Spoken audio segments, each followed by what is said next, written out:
Hey, everybody. How is it going this evening? Hope your weekend was great. My name is Stuart Davis. I'm a flawed man of God. I'm a deacon at a small church just outside of Richmond, Virginia. I'm not a pastor. I'm not a biblical scholar. I haven't been to seminary. I'm not trying to get you to join my church or donate to any special cause. What I'm here to do is talk about Jesus, talk about God, talk about Christianity, talk about life as it affects Christianity through the lens of somebody who has been a Christian all of his life. I'm a non-denominational Protestant. I don't subscribe to any particular doctrine or denomination. I'm just in the Word every day, trying to make sense of it and doing it online. So if you're interested in starting a relationship with God, if you're interested in becoming a Christian, if you want to know what else there is about Christianity, welcome to the show. Hopefully you can get some information from this, some sort of insight, some sort of influence. Use it as a very, very amateur primer on Christianity as a whole. That's what I'm here to do. If you like Christian discussions, Christian topics, takes on things, and you want to listen to that, this is the best place for you to be. I'm glad you're here. Be active, be in the chat, put in your thoughts, feelings, impressions on what we discuss, what we go over. We do a lot of Bible read throughs and stuff like that, like we're doing tonight. And tonight, I don't know how long the stream's going to go tonight, but we're gonna go with it. Like I said, I hope all y'all's weekends was great. I apologize for not streaming Friday. We had every intention on doing it. However, I was out late at work until about I got home about 9 o'clock. So I was kind of tired. I need to unwind myself, and so no stream on Friday. Sorry about that, Nico. I'm not late. I started to stream at 8:30, and as the timestamp on your comment is, it's 8:30. When I said it would be, sir. So Nico, how's it going? Porcupine Mayhem is in the chat. How's it going? Glad to see that things are going well. Put your 9 hours of work. Did your lawn mowing time and tuning in. That's great. Porcupine or not Porcupine. Nico sounds like just finished the move last Saturday. Good. Glad it looks that moving is the worst. Moving is the worst. I hate it. But glad to see you're settling things down. This is not just for you, but I was thinking about you when I wanted to talk about this. Because you had made the comment you want to go out and you want to you're in a place that most people outside of the state of California kind of think it's a weird place to live, full of weirdos. And you're out and out on the left coast, doing your thing, looking for a church. What I am curious and what I would love to get from you is kind of a um, when you decide you go out to go to a church, in whatever capacity, be it a small group, be it a Wednesday night thing, be it a just going in for a sermon or whatnot. Give us thoughts and impressions on what you've seen and what you've run into. I think that would be very interesting. Be very interesting to get some just kind of a play-by-play from somebody who's actually going through it, looking for a church, what you're seeing and what your impressions are, and where you're going. Who knows? Maybe the first one you land on is going to be a place that you really like. Don't know. Don't know. Or maybe you go through it and you see it's like going to traffic court. You see a little bit of everything there. But no, Nico, for real, I really want you to find a great church. Hopefully you do, because it sounds like you're going to be sounds like you're going to at least be putting yourself out there. That's always a tentative step. There's a lot of anxiety about that for folks. I don't blame you if you feel that way, but I would love to get your insights. Love to get your insights and impressions on what you've seen. Anything you want to share, and we'll talk about it. We'll talk about it. Yeah. Porcupine, more like mowing weeds since we're in a drought here in central Wisconsin. we've had a very rainy season, and so we did have apparently a decent power outage. We had a lightning strike, and I didn't know about this until later. We had a lightning strike near the house that burned out one of our cable boxes, and it damaged some of the LED lights on my in-laws' TV in their suite, in their in-law suite. Kind of burned out a couple of the bulbs. I don't know if you really care about it. It's not enough to make you go. It's literally like 3, and they're all top. But the cable box gets smashed apparently, and I didn't know that until this weekend because I was doing some troubleshooting. I thought that the TV was toast based on what I was seeing. But when we went from the cable box to the streaming, the brown line that was going across went away. It went away, which I've never seen that. I've seen plenty of TVs scorched by by a lightning strike or a power surge or something like that. Never seen it happen to a cable box that did it like that. I even changed the HDMI cables. I changed the HDMI inputs. I did all that stuff. Restarted it. It just kept on. It was just broke, right? So I'm wondering. So we've got Xfinity coming out here to troubleshoot that, and I'm going to look at see if there's any upgrades out there that I need. I think I'm out of contract right now, so now's a great time to bundle it all together and some stuff. So, but yeah, no, what I was going with this was this is generally the time we're in the middle of a drought. It's only in September and October where things start to get rainy in this poor area of Central Virginia, and but it's been relatively good. Living on a dry well, or not dry well, shallow well, because our well's like 50 feet. Living on a shallow well, you're constantly worried about how much rain you're getting. Constantly, especially when you've got 4 adults and 2 children in there. You're doing lots of laundry and you're taking lots of showers and baths for the kids, but you're using a lot of water. A lot of toilet flushing, and yeah, it's just a lot of water usage. I tell you, understand my dad's stress when I was a kid, because he has a shallow well, and he was always worried about it. He still worries about that to this day. Don't collect water though, folks, because then the feds will come and get you. So, Nath, I didn't know you were moving. I must have missed that, or I forgot about it. Still moving. You got everything down 3 stories though. Terrible stairs. Look, all right. So, the period between 2008 when I came home from overseas, and I started dating my wife. So, early first quarter 2008 to 2014. So it's a 7-year window, right? Or let's go from 2008 to 2009.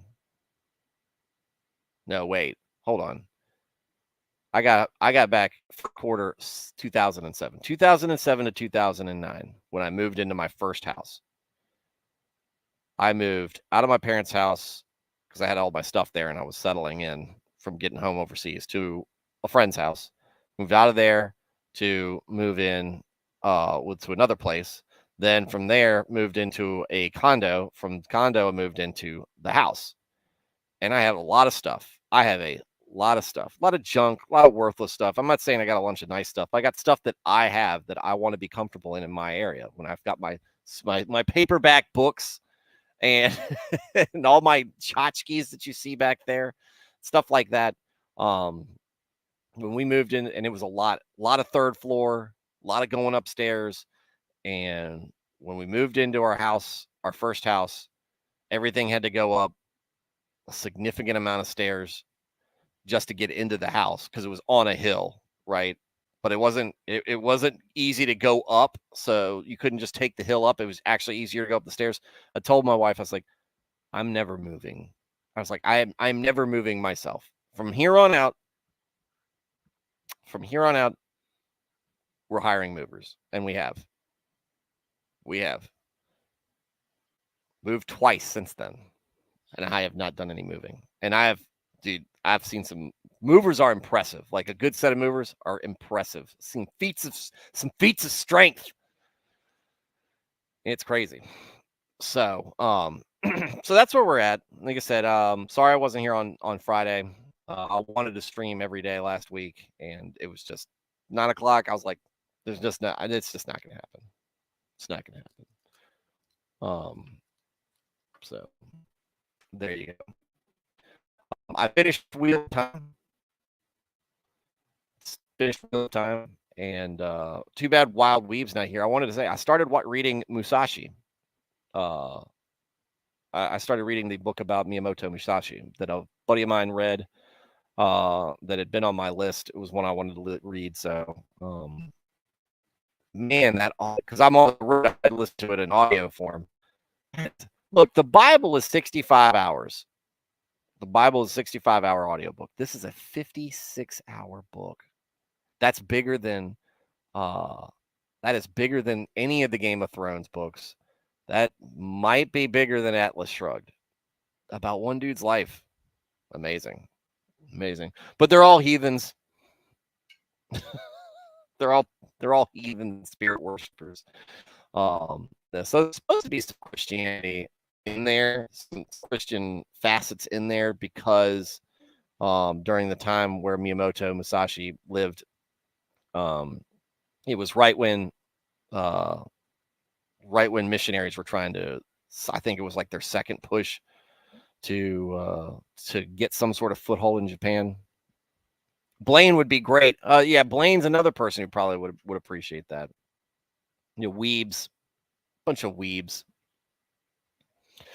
So tonight we're going to talk. We're going to talk about Gideon, and if anybody's been to, and that was the joke in the comment section part of my stream. If you've ever been to a hotel, you may have found in the drawer a book left by the Gideonites. I don't know actually what actually what connection they have with Gideon, but I thought it was funny. It was good enough to make a joke. Negative joke, ignorant effects. If you follow my, I'll talk about that later. I also went after Andy Stanley last night on my Facebook page because it was irritating me. Andy Stanley was irritating me. But yeah, so we're going to talk. So we talked about Deborah Thursday, and we're in Judges, and we've talked, and Deborah's the first big figure you see come out. She does her thing, gets in the way of, or I'm sorry, picks up the slack that Barak leaves behind. So good for you, Brenda. She gets a whole song named after her. Lots of cool stuff happens. And now we're going to talk about Gideon. So we're going to split that up. We're not going to have a long stream tonight because it's a little bit late. And part of the reason why I'm starting the stream late is because I've got a sick member of the household. My wife is sick or not feeling well. And so she's not feeling well. It's not COVID or anything. It's just allergies, lack of sleep. She's worn out, taking the kids and taking care of them. So that means I couldn't start what I wanted to. Anyways, chat's quiet. That normally makes me nervous. Now, I saw that I was lagging earlier. I really need to fix that. I think that affects people. Anyway, so we're going to talk about Gideon tonight and see what we have to say about him. We're going to do the first the chapter 6 in Judges.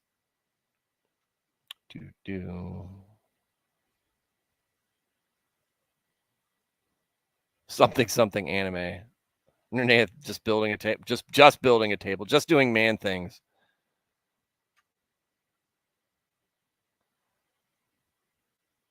There we go. All right.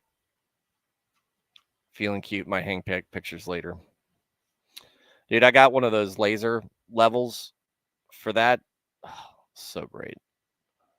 I hate hanging pictures because I always I hate hanging them because I always have difficulty, adjusting for where the hanger actually, the wire actually hangs in relative to where you want the picture to look.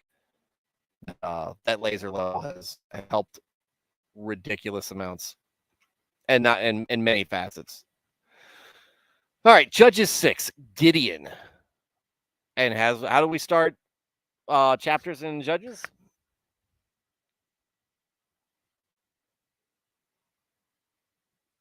Everybody? Anybody? The Israelites did evil in the eyes of the Lord, as they do, as we do, as they do. And for 7 years he gave them into the hands of the Midianites because of the power of Midian. Because the power of Midian was so oppressive, the Israelites prepared shelters for themselves in mountain clefts, caves, and strongholds. Oh, so they did the Afghan thing. They used the Afghan defense. Run for the hills. Whenever the Israelites planted their crops, the Midianites, Amalekites, and other eastern peoples invaded the country. They camped on the land and ruined the crops all the way to Gaza and did not spare a living thing for Israel, neither sheep nor cattle nor donkeys. They came up with their livestock and their tents like swarms of locusts. It was impossible to count them or their camels. They invaded the land to ravage it. So Midian so impoverished the Israelites that they cried out to the Lord for help.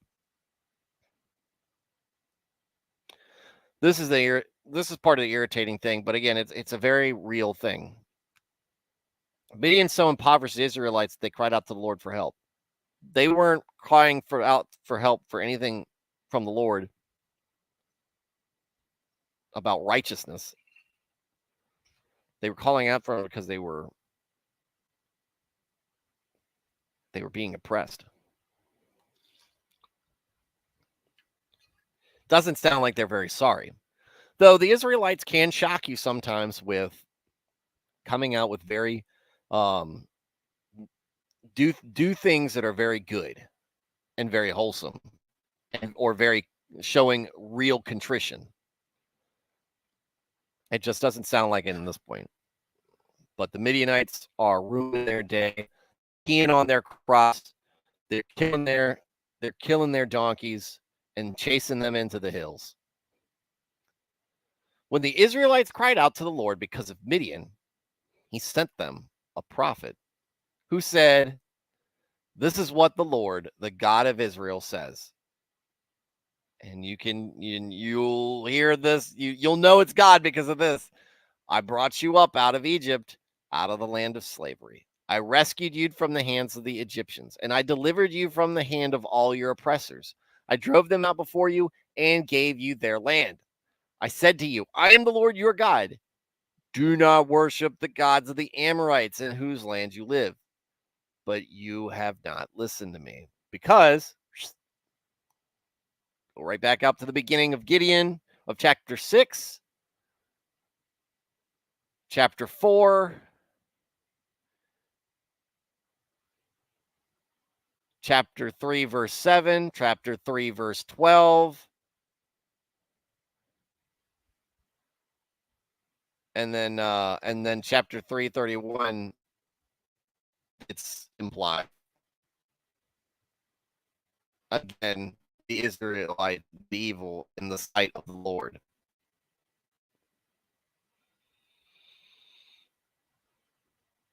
Because that's what they did. Moses warned, first off, God warned you, Moses warned you, Joshua warned you. I'm sure guys like Phineas warned you. Every one of those judges, I'm sure, had something to say about that.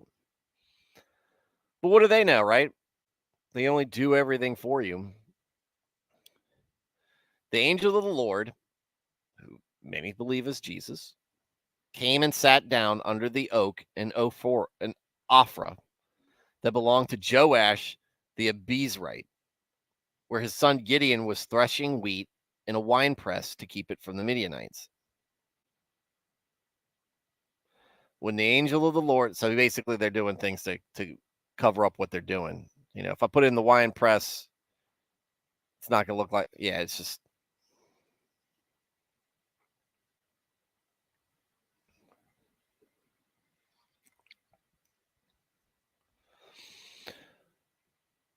When the angel of the Lord appeared to Gideon, he said, "The Lord is with you, mighty warrior."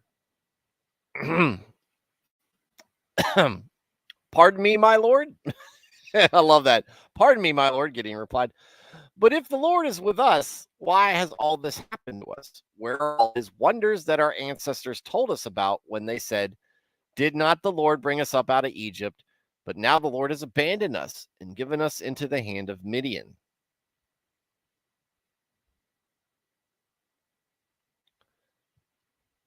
Ballsy response. I don't know if this is just out of, I don't know any better. He doesn't know any better. If he's being sarcastic, if he's whining, if he's being glib, I don't know. But this is a hell of a response. Look, if we take away the idea, even if we take away the idea that the angel of the Lord is Christ, the angel of the Lord is still a serious being, right? And your response is, excuse me, but if God's with us, why is all this stuff happening? I remember what my ancestors said. I remember the tales. I remember, were the stories, were they all true? All of them. But the Lord has abandoned us. And now the Midianites are screwing us over to the point where I'm threshing wheat in a wine press. Near Naeth, I'll get back to near Naeth. Moses has the whole nation sit on the two mountains and yells, "Curses, curses, and blessings, blessings," right? Pretty memorable. Yeah, they were all there. They were all there to listen to it. Of course, that was all the ones who were there then. And they're supposed to be doing this every few years or so, going over the rules where somebody, some elder, some chieftain, some Levite is up there yelling curses, curses, and blessings, blessings. Now, if they're doing evil in the sight of the Lord, maybe they're not. Maybe there is no. It'll be interesting to see how thorough the corruption is in Israel at this time. Is it, is it are the Levites there yelling and screaming for everybody to stop their nonsense and degeneracy and evil? And they're just not listening? Or are the Levites corrupt as well and actually part of the origin? I don't know if it ever really gets into that. I don't know. We have a two-facet, and this is stuff that me and Eric Roland have talked about before, with the problems at the pulpit. We have a two-facet problem in the church, or as Christians. We have society and worldliness of society, especially nowadays, putting pressure, saying that, trying to shame us into compromising our values. And we even have popular celebrity pastors, breakaway denominations of Christianity, modernizing their churches and trying to be so open and so theologically compromised that the people are confused about what Christianity is all about. Is something similar happening in Israel? And maybe, because I'm not sure, but maybe this is part of why God is so has the patience that he does with the Israelites, because it doesn't take much I mean, they are repeatedly screwing up though. Then this is the hard truth behind this. There's back in this time, like your history was everything. Like we have the luxury of so many different um or maybe it's a curse, luxury or curse, however you look at it. Um so many different distractions in life. We've got video games and amusement parks and baseball games and things to do, things that are kids sports out sporting, all TV, what's streaming, all these different avenues of distraction.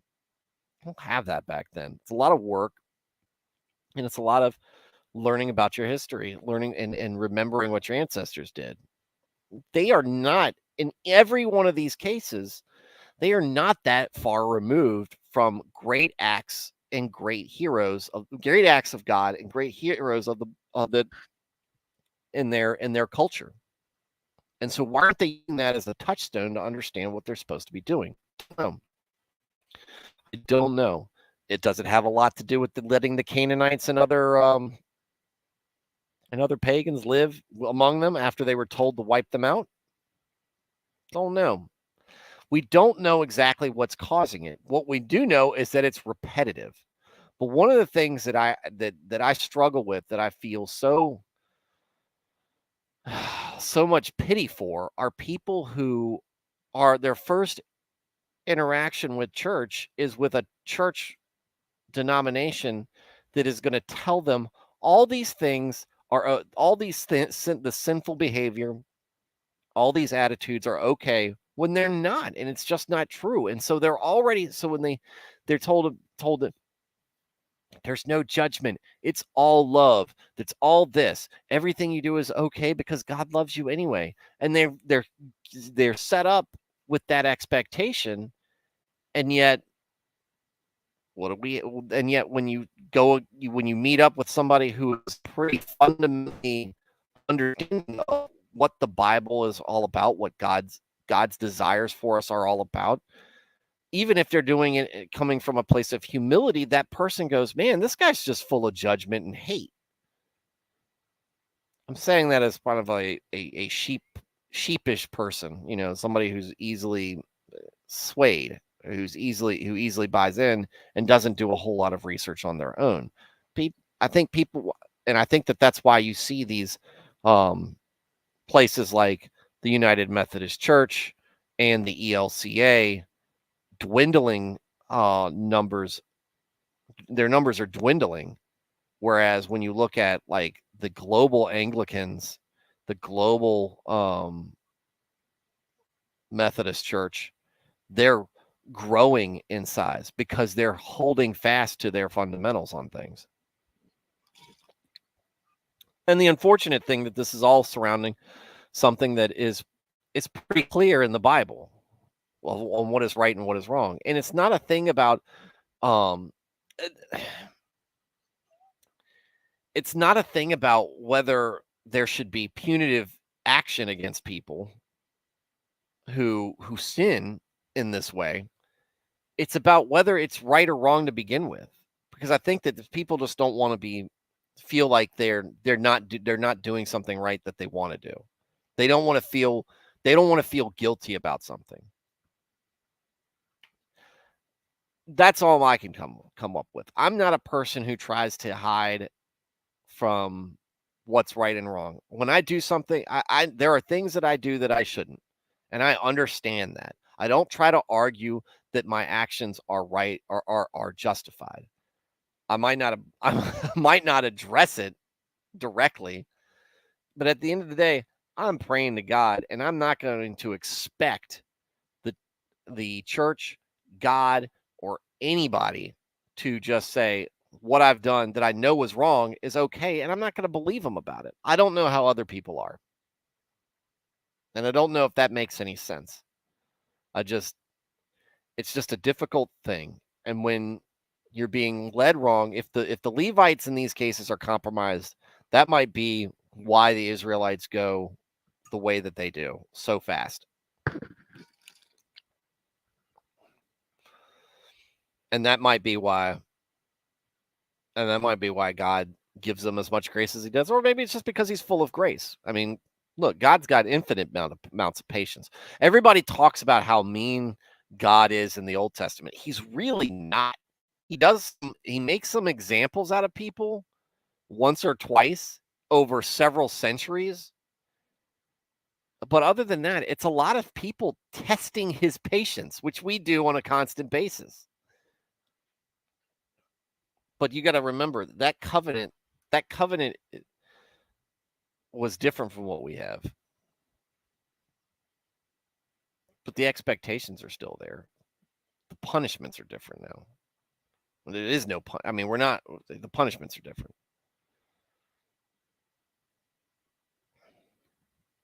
All right. Let's say. So Gideon goes, look. So Gideon gives a smart aleck remark. We'll for tonight's episode, we'll just assume that it was a smart aleck remark.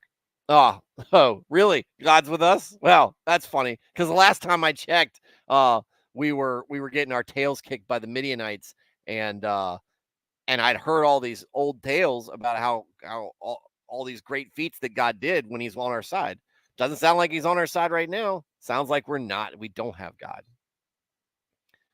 The Lord turned to him. So here's the interesting. Now, this is the New International Version translation. I'm not going to change the translations to find out. But we go to the angel of the Lord came and sat down and talked to Gideon. And get talking. And he says, the Lord is with you. Then the Lord turned to him and said, go in the strength you have and save Israel out of Midian's hand. Am I not sending you? Pardon me, my Lord. Insert Grey Poupon reference. Pardon me, my Lord, Gideon replied. But how can I save Israel? My clan is the weakest in Manasseh, and I am the least in my family.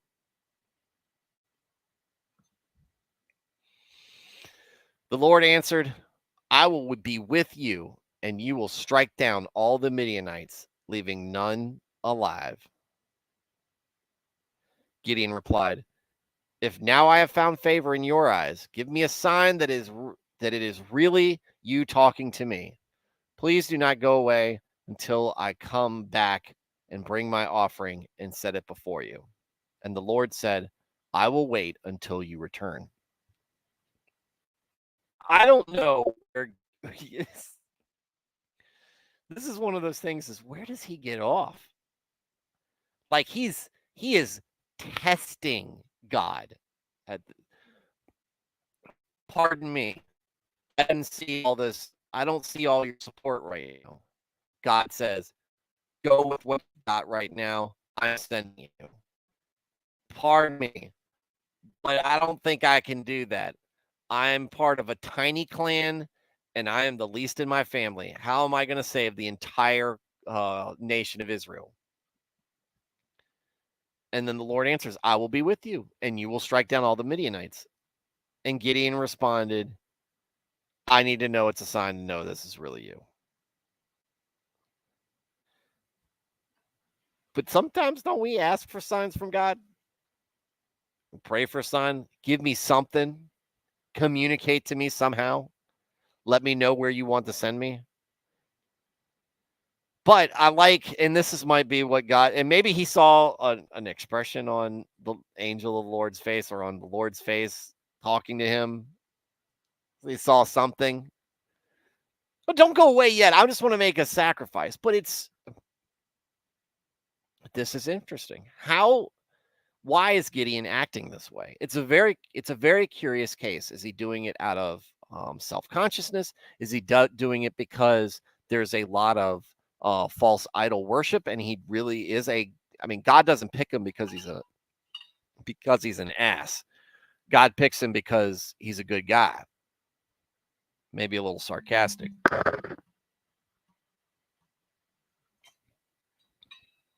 God doesn't pick him because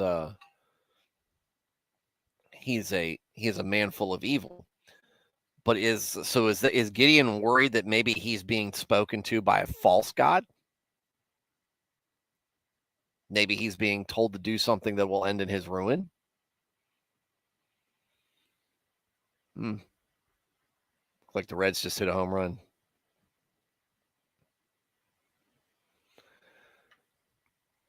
I don't know.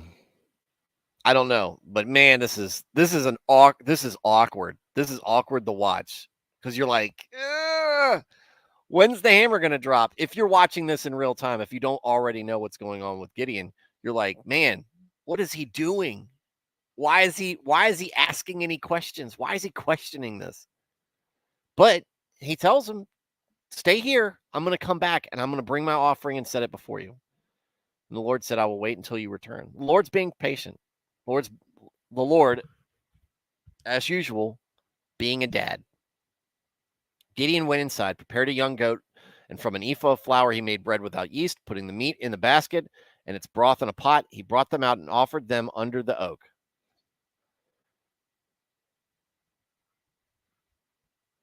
Some good hospitality there. The angel of God said to him, so now we've all gone back to the angel of God. Take the meat and the unleavened bread, place them on this rock, and pour out the broth. And Gideon did so. Then the angel of the Lord touched the meat and the unleavened bread with the tip of the staff that was in his hand. Fire flared from the rock, consuming the meat and the bread, and the angel of the Lord disappeared. When Gideon realized that it was the angel of the Lord, he exclaimed, Alas, sovereign Lord, I have seen the angel of the Lord face to face. But the Lord said to him, Peace, do not be afraid. You are not going to die. Yeah, you just gave him a mission. Of course you're not going to kill him. So Gideon built an altar to the Lord there and called it the Lord is Peace. To this day it stands in Ophrah of the Abiezrite, or the Abiezrites, whatever. Those people. That same night the Lord said to him, Take the second bull from your father's herd, the one 7 years old. Tear down that one. Not that one, not that one over there, not that one, that one. Take the second bull from your father's herd, the one that's 7 years old. Tear down your father's altar to Baal and cut down the Asherah pole beside it. I love this part. I love this part. Then built a proper kind of altar to the Lord your God on the top of this height, using the wood of the Asherah pole that you cut down. Offer the second bull. That's a burnt offering. Take that bull, tear it, and then go tear down that stupid idol your father has. Cut down the Asherah pole and build what you're supposed to be building. Build a table like Nernath. Build an RV like Porcupine. Stop watching anime.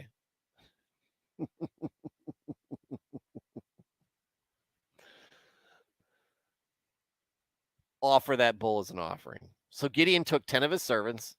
I'm the least in my family, in the weakest clan of Manasseh. So let me go get my 10 of my servants, implying that there are more. So Gideon took 10 of his servants and did as the Lord told him. But because he was afraid of his family and the townspeople, he did it at night rather than in the daytime. Okay. Maybe Gideon's a little bashful.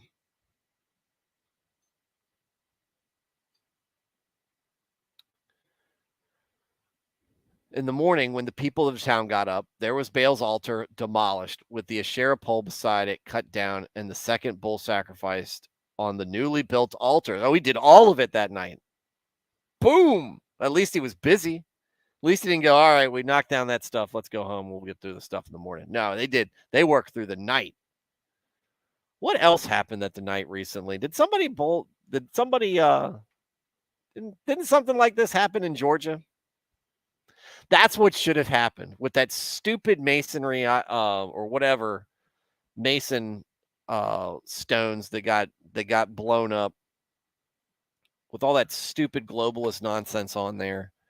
When they demolished that part, what they should have done is built an altar to the Lord and sacrificed the bull on it. I know you don't have to do that anymore. It just would have been great to see. Yeah, Blaine. Welcome to the chat. Welcome to the chat also, Fig. Blaine, I was talking about how I started reading Musashi, not Musashi's book, but the book about Musashi. I thought maybe you would have some opinions on that. Anyway. All right, so in the morning, the people got up. There was Baal's altar demolished, the share pole cut down, and the second bull sacrificed on a new altar. It's like, oh, look how base this place is all of a sudden. Who did this? They asked each other, who did this? When they carefully investigated, they were told, Gideon, son of Joash, did it.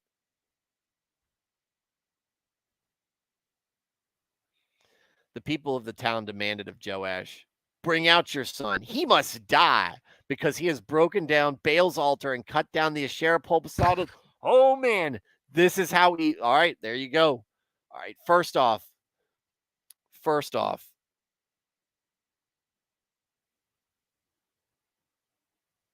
he has to tell Gideon to tear down his father's altar to Baal. And now they're talking about putting him to death because of it. Dude, they're not supposed. This is way off. This is way off. This is why God has to step in. We have gone from do not worship idols, do not make sacrifices to them, to, and if you do, you're going to be stoned to death. That's the law. That's the expectation. That's the law. That's the punishment. That's the way it's intended in this covenant with the Israelites. And how bad have the Israelites gotten to the point where when somebody comes and tears down an altar and makes a sacrifice to God, these got to be put to death. Woo-hoo. Yeah. No, yeah. I wonder why God has abandoned you, right? But Joash replied to the hostile crowd around you. Are you going to plead Baal's cause? Are you trying to save him? I love this. This is great. Are you going to plead Baal's cause? Are you trying to save him? Whoever fights for him shall be put to death by morning. If Baal really is a god, he can defend himself when someone breaks down his altar. So because Gideon broke down Baal's altar, they gave him the name Jerubbaal, that day, saying, let Baal contend with him.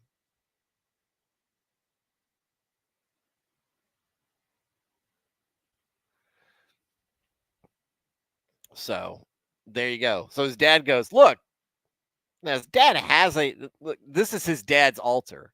I mean, isn't he the one who can say, I really don't want to press charges here? But no, he tells him, he goes, what are you doing? Why are you white knighting over here for Baal? I hope he reads this, bro. Are you trying to save him? He can look, if Gideon wants to knock down his altar, why can't Baal just come in and stop him? Right? So the townspeople go, okay, kind of, I guess, because they know. Here's the thing. They know. They want to put him to death, but they know when Joash says that, they know, oh, crap. He's doing this for God, and God's going to kill us. Again, at that point, like, how rotten to the core are these people? Like, we are broken people, all of us. You Nernath, you Blaine, you Fig, you Nico, me, Porcupine. We're all people who are broken, and we deal with our own sin. But how thoroughly corrupt is a people who are doing this crap? I'm trying to say this from like, oh, at least I've got problems, but at least I'm not as bad as these people. I mean, I kind of am, but at the same time, you're looking at like, this is a systemic problem here. It's insane. It's insane to the point where they know if they do something, God's going to intervene. And that's what Joash says. Are you trying to say whoever fights for him shall be put to death by morning? Because God's going to protect it. All right, real quick, because we're getting down there. We're almost at the end. Said it was going to be a short stream. Lied. Blaine's talking about me starting Musashi. Book of the Five Rings is a better motivational book than motivational books. That's interesting. I'm gonna tell that to my buddy who wrote it, or who not wrote it, who read it. Um, that the book he wrote is also very good. And you're not the first person to tell me that. If you have caught the Rapture on here at all on any of my earlier streams, he was the one when I told him I was gonna read Musashi. He said, "Oh, the one that Musashi wrote, or the book about him?" And he goes, "Dude, you've got to read the Book of the Five Rings." So, um, I guess I gotta. Guess I know what I'm reading after this. I was gonna get back into I was gonna get back into reread the Jack Ryan series, but I guess I'm gonna be before I do that. I'm gonna be reading the Book of the Five Rings. Do not let Blaine also says, do not let your corpse be found with your second sword in its sheath. Use all of your available tools before falling. You're quoting Musashi there. Okay. Use all of your available tools before failing. That's pretty. That's a good one. That's a great one. Nernath, wondering why they grabbed the second bull. Maybe so they had the best for the required offering for sin. Maybe you remember Deuteronomy better. No, that is an interesting one. I did catch that as well. But I didn't. I mean, it's just God says get that one. Why did God say get that one in particular? I don't know. I'm surprised Gideon didn't ask, because he seems like the kind of guy who just asks questions when instead of just going, okay, God, whatever you say, I'm just going to do it. Doesn't seem like that's the type of headspace the Israelites are in at this point, though. They seem like there's a lot of disrespect for God clearly going on. But yeah, that same thing went through my head, Nernath. Also, people calling for his death for cutting down idols reminds me of the people who come around and the urges you get when trying to quit a habit, old life, or addiction. You think you'll die. That's not where I thought you were going with that, but that's really good. That's really good. Um, physical pain or emotional pain, trying to get out of a sinful lifestyle or sinful addiction, which is probably pretty much any addiction except for to God. But yeah, that dependency and that feeling like that is like what I'm going to be punished for doing you're being punished for doing the right thing. So that's an interesting way to look at it, Nernath. I like that. Where I thought you were going with that is where the kind of times that we're in now, where somebody is standing up for their Christian beliefs, and then the woke community comes down and says, "Oh, well, we just need to cancel the crap out of this dude." The job lynch mob, to quote Dick Masterson, probably not appropriate for this stream, but I mean, it's a very good phrase that he coined. He does say a lot of good things. I don't like all of his takes, but the job lynch mob, and what Nick Rekieta often says is they want these people to die. Like these people come after these folks because they want them to die. They want to destroy everything around them, all of their life around them, or take what's most important to them, take what makes them, what they feel like makes them part of their identity, to the point where they just kill themselves. That way they don't, it's not all that different from this. The difference is these people, the people today don't want to be, don't want to be able to be directly responsible for it, even though they are. They want to be like, well, he did it to himself. He did it to himself. He never should have done that. But we never told him to do this, even though they do.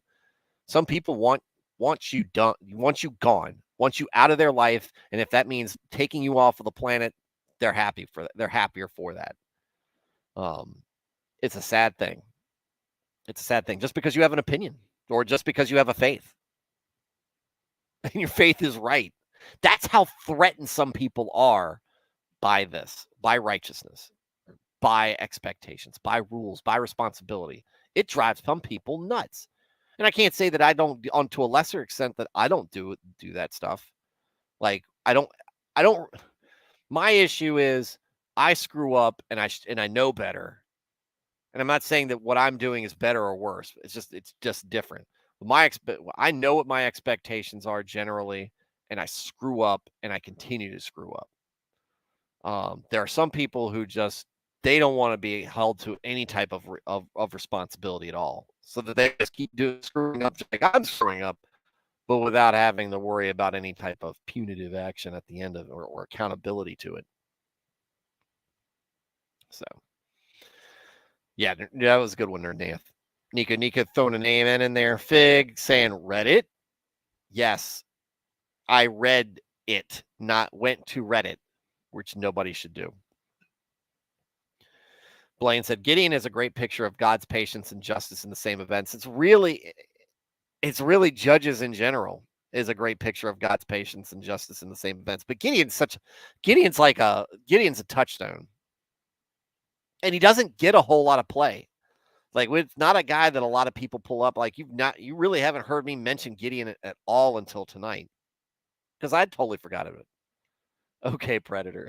Love that. That is the best. That response, the okay groomer, going from okay groomer to going to okay Predator, was hilarious. I hope that's true. It would be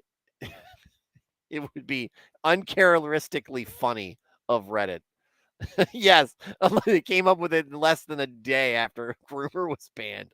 Okay, Predator.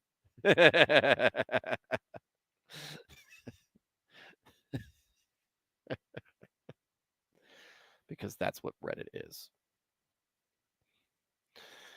So, all right. Now all the Midianites, Amalekites, and other peoples joined forces and crossed over the Jordan and camped in the valley of Jezreel. Then the Spirit of the Lord came on Gideon, and he blew a trumpet. Here's my trumpet. Beep. Summoning the Abiezrites to follow him, he sent messengers throughout Manasseh, calling them to arms, and also to Asher, Zebulun, and Naphtali. So some Zebulun and Naphtali, we know they're ready to go. Why not Judah or the Simeonites? Simeonites. Either way,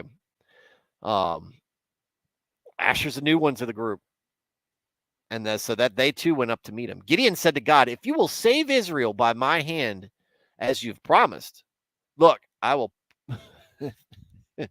Look, I will place a wool fleece on the threshing floor. If there's any dew, only on the fleece, if there's dew only on the fleece and all the ground is dry, then I will know that you will save Israel by my hand. As you said, look, how different Barak acted or Gideon acting Barak. He's not being all that different. He's being childish with his fear at this point. He's like, look, he's got this. The Spirit of the Lord is on him. He has mustered an army. He is getting ready to go out about the Midianites. Of course, the Midianites, they've been killing them left and right. But that's because they didn't have the Lord on their side. He knows the Lord is with him right now. He's been talking to him. He knew after he made the sacrifice. And you go, all right, so we're here. We're getting ready to do this. But before we do, I just want to make sure we're 100% clear. Nobody's got any doubts at all. Can I get another sign? I'm just going to put this fleece right here on the ground. And in the morning, the fleece will be wet and the rest of the ground will be dry. And that is what happened. Gideon rose early the next day. He squeezed the fleece and wrung out the dew, a bowl full of water, and a spoonful of sugar from God right there. Then Gideon said to God, do not be, this is shame talking, I think. Do not be angry with me. Let me make never mind. I take it back. It's not shame. It's not shame at all. Then Gideon said to God, do not be angry with me. Let me take just one more thing, which is us, which is me asking for, God, can I get one more thing? Just one more thing. It's your kids. Before I go to bed, can I get just one more thing? Can I get one more kiss? Can I get one more hug? Can I get one more glass of water? Can I get one more cookie? Gideon is a child. Gideon is a man-child. Just one more question. Allow me one more night with the fleece, but this time make the fleece dry and the ground covered with dew. So basically what we did last time, but let's do a dewy morning and a dry fleece. That night, God did so. Only the fleece was dry, all the ground was covered with dew.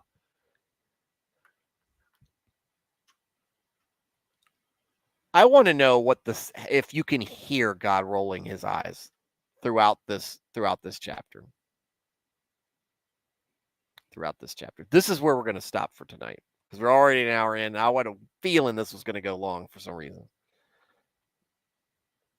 This is where we're going to end. That's not the last thing we're going to talk about. We'll briefly talk about my beef with Andy Stanley, but I'm going to check up on some chats in a minute. We'll scroll all the way up here because Nernath read it. Use command Velcro strips. You can adjust it a lot. Man, that's a lot of sticking. Why can't I? No, I'm rejecting modernity. I'm embracing tradition. I'm gonna hang them like my ancestors before me. Blaine says, I can tell you I wouldn't play fleece games after everything if I was in God's shoes. I would know. God could have been like, nope, fine. Stomp him. All right, that's enough stupidity out of you. I'm gonna find somebody else. There's a point behind all of it. Stop saying Reddit, Fig. We're not going to allow that degeneracy in the chat. I will mute you for this. Nernath, wondering if Gideon is doubting himself or God more. Did I get that right? Wondering if God is doubting himself or God more. How often do we doubt God and try to do it on our own? Hold on, Nernath, I'm trying to make sure that I'm not just correcting typos, or if you actually said it this way, I'm just not picking it up. Wondering if Gideon is doubting himself or God more. How often do we doubt God and try to go it on our own pride, or out of false humility pride, doubt ourselves and not even try to obey him? That's true a lot of times. Mine's similar. Mine is more my expectation. I put it on myself that I should not depend on God to get certain things done. I feel like there's some sort of expectations on me to take care of myself as well, that I need to prove myself. And my wife has rightfully reminded me at times, it's like, look, you need to just put this in God's hands. Stop putting it on yourself. And when I struggle with different things, it's difficult. It's difficult. I think it's difficult for men specifically because we want to we want to fix things. We want to fix things. We don't want to fix broken, we don't want to fix relationships. We want to fix things. We want to solve problems. We want to do it on our own. And sometimes we forget that God wants to help us. That doesn't mean that help is always going to be in the manner we think it's going to be. But again, that's like your kid asking you for help and you you help him figure it out. And it wasn't what he wanted. It wasn't that he thought what he thought he wanted, because it's what he needed, what they needed. But yeah, a lot of people just don't. It's a very common theme throughout the Bible that people are amazed at all the things God does. For me, at least, being raised on the Bible and all the wonders of God, there's no doubt in my mind God can do every single thing in this Bible. Anything that happens is possible through God. It's just it would be amazing or breathtaking for me to see it in person, but I don't doubt that it can happen. If God tells me something can happen, it can happen. But that's me. That might be the me raised on these biblical accounts, saying from a very young age, saying that. It might be difficult for somebody just walking in to really just wrap their head around God can do anything. He literally created the universe and the entire laws of nature that we exist in. So he can bend them, break them, change them. Doesn't matter. Blaine says, I wonder on the parts we don't read, was Gideon doing the whole mental gymnastics of, well, I put the fleece close to the gutter, so maybe it wasn't God. Yeah, maybe I did something wrong with this experiment. Like God couldn't figure it out. The whole problem with all that in the beginning, from the outset, like before we even get to that point, Blaine, is the fact that God said, I'm with you. I'm with you. Go do this. To me, this is the luxury of of living in this time and being someone like Gideon and whatnot. God is literally visits him, literally talks to him, and literally tells him, I'm with you. Go out there. We're going to kick these guys' asses because you have me on your side, and we're going to do this.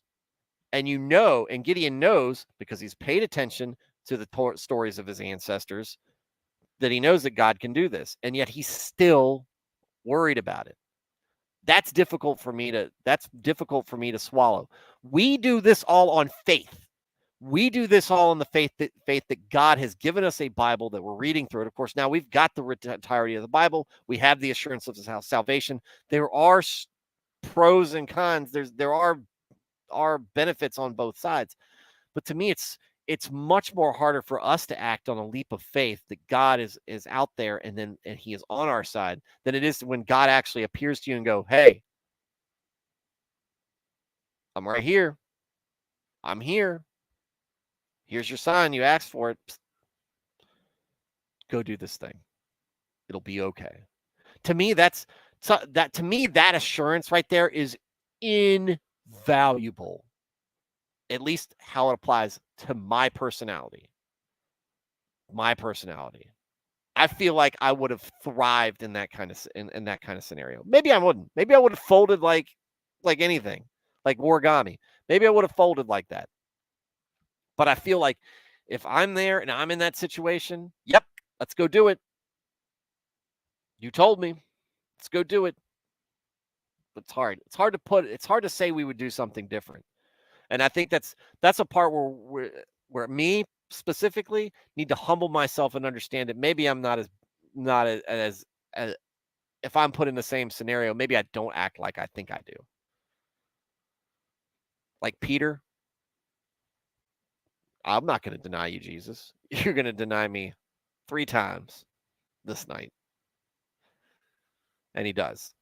And you don't and knowing Peter up to that point, there was no way you'd think that he would do that. But he does. That's a great, when we get to that point, I want to really just unravel it. Everything you think you can do that you would do, maybe you don't. Maybe your faith isn't as strong as you think it is. Maybe it isn't the size of a mustard seed. So, Nernath, do not despise the lore, come down from distant years, but Velcro's Velcro's pretty dope. In the army, in the military, we have to call it hook and pile material because Velcro is a trademark. It's a trademark. I think we've got a lot, especially when the army went to those, what I wore a lot of after when I got out of Woodlands and they put us in those ACU, you in a flight suit, there's Velcro everywhere, but it's hook and pile material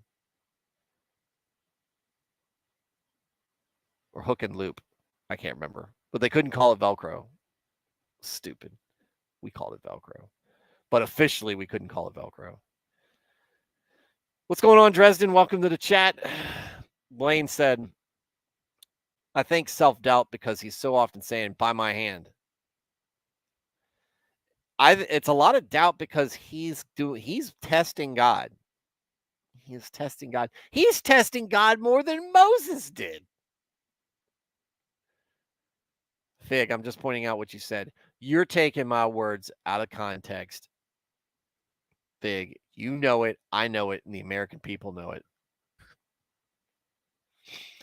Nernath, what are we? Oh, yeah, hanging art at my nipple. No, I was talking about how I don't like hanging stuff, but he was talking about how he does it. Just get a bunch of easels. Nernath, I'm wondering if he is doubting God because he's saying, you are using me. I don't know if God can handle that because he thinks he's a wuss. Yeah, this is interesting. I just mentioned Moses. Moses also had some self-conscious issues. He was also not a very confident dude. I think that doubt starts with self-doubt, and the doubt in God from that. But that could also be my use of English. I'm so garbage, so God can't starts with I'm. It is true. It's true. Just yeah, just because I have a different facet of my struggle doesn't mean that the struggle you're talking about isn't very real. I've heard a lot of people that with that. A lot of people. And a lot of if then statements. If God is this, then why is this?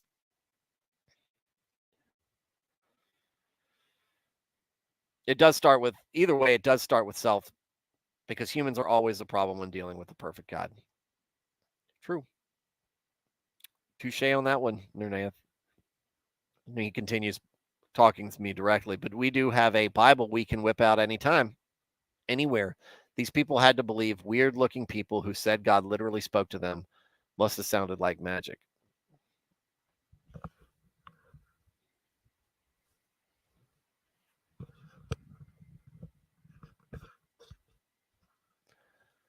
Must have. But to me, it's just like you're seeing it. You're seeing it. Yeah, we got a Bible, but again, a Bible is something we have to take on faith with. That's inerrant. And having said that,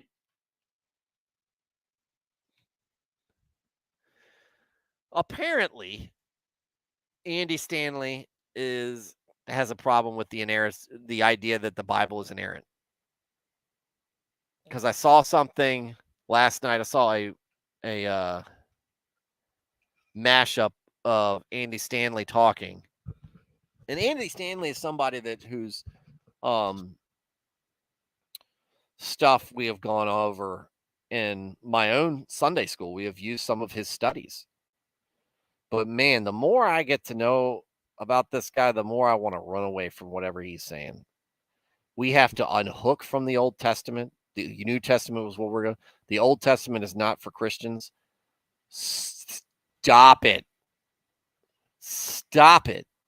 Get out of here. The Old Testament, we know. We know because we've had it's God. The Old Testament points to the New Testament, and the New Testament points back to the Old Testament. How is Genesis not a Christian, not a part of Christianity?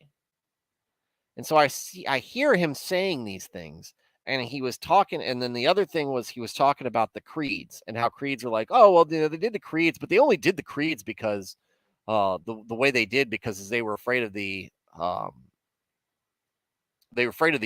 They were afraid of what was going to happen to him. He says about people who were who were later martyred for their faith and oftentimes showed up like the Second Ecumenical Council. They're showing up with their eyes gouged out, missing limbs, missing fingers, with deep scars from torture over specifically their faith. But yeah, they're going to be scared to establish what the creed is for Christianity and assemble the Bible. When you get to that point, you're deconstructing at that point because you're taking the power of God out of the faith.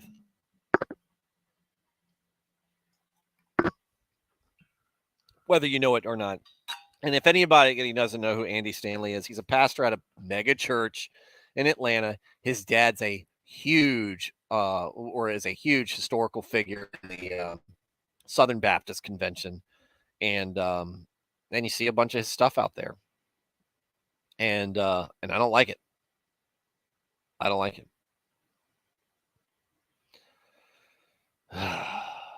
Anyway, I think seeing people who heard or see God or Jesus and still fail or focus, or for us to see that even they failed time to time, so we just have to keep doing. For context, I have the opposite issues in my personal struggles. For me, it's of course I can do this. Just trying to noodle through Gideon's brain. Yeah, we're all trying to get into Gideon's head in this, and it's interesting. Look, Gideon's a cool dude. but he does some things that were like, why are you doing this? Don't shut up and do it.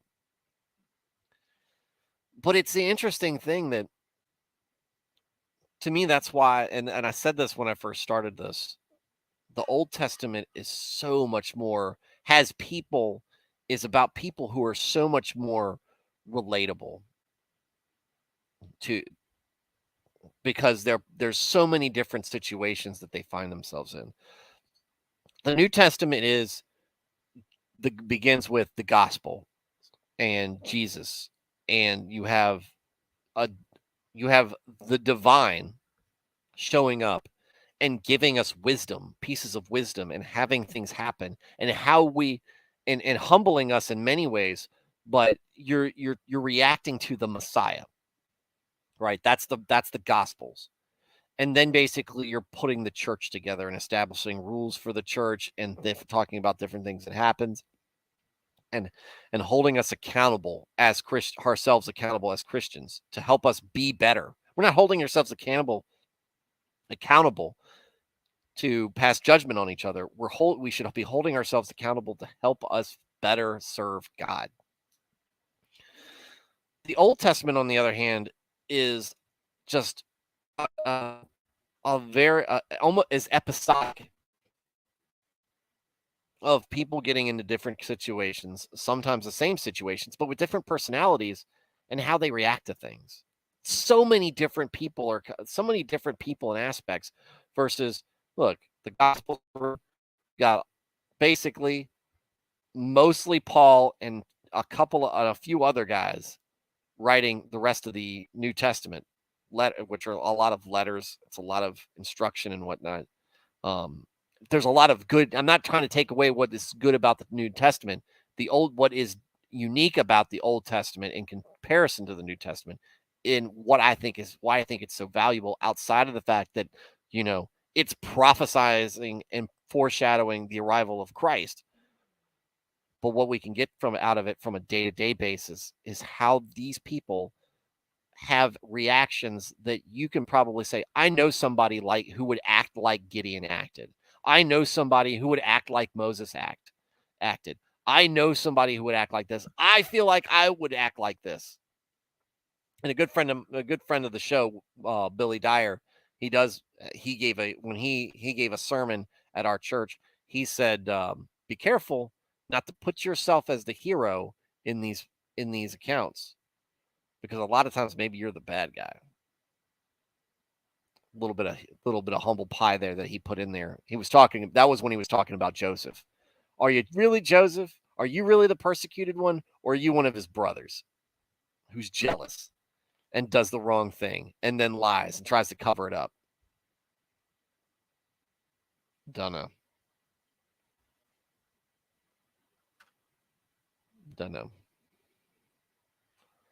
So,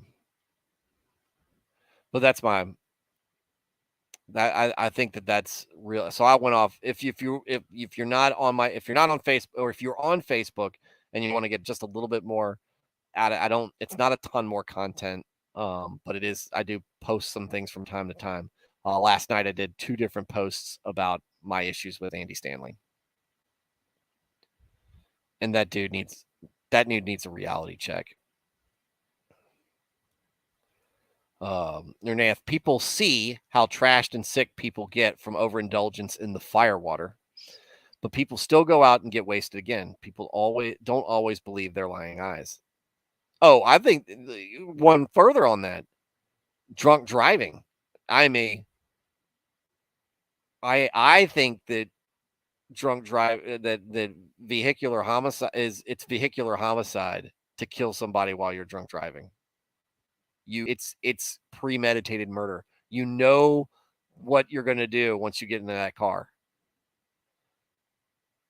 and you still drive to the bar and get drunk. I don't care. You might be addicted, but you still know. You still know what you're doing. There can't be a New Testament if there wasn't an Old Testament. Nernath said Fig, when it was the first and only, was it the New Testament? It was the Testament. How long was it new and when did it become old? I think it became an Old and New Testament at the when the early church was putting it together. The early church put the Bible together. I think they did a beautiful. I believe that they did a beautiful job because it was divinely inspired, inerrant. And I had to quote John Mark Arthur last night, which I didn't really particularly want to do, but he was right. He gave a good point. You got to give props where it is. So, all right, guys, that's going to end our show for tonight. Still did an hour 15. Love you guys. Thanks for showing up. Thanks for showing up to the program, Nico, Porcupine, Nath, Blaine, Fig, Dresden. I think that's the crew in the chat tonight. Thanks, guys. Thanks for being here. Thanks for giving your insights and input in here. That's exactly what I want. I know I thank you guys for it a lot. I spend an hour-ish, a half hour to an hour plus most weeknights with you guys talking about God in a positive and uplifting light. And we're going through Old Testament stuff and talking about things from people who are established, people who are established in their faith, and people who are just looking to find their place in it. Nico says, thanks for the stream. By the way, how can I best DM you? Best DM me on Twitter. Flawed Man of God. If you want to get, if that's like Nico, what I was asking for is talk about it in the chat. But if you want to just talk about it online because it's personal, it's more personal, and you don't want to get into it, that's fine too. I'll talk to you about it. I'll talk to you about it in DMs. That's fine. Blaine said, thanks for these. A little Bible every day is something I need more of. And it's something I need too. I don't just do this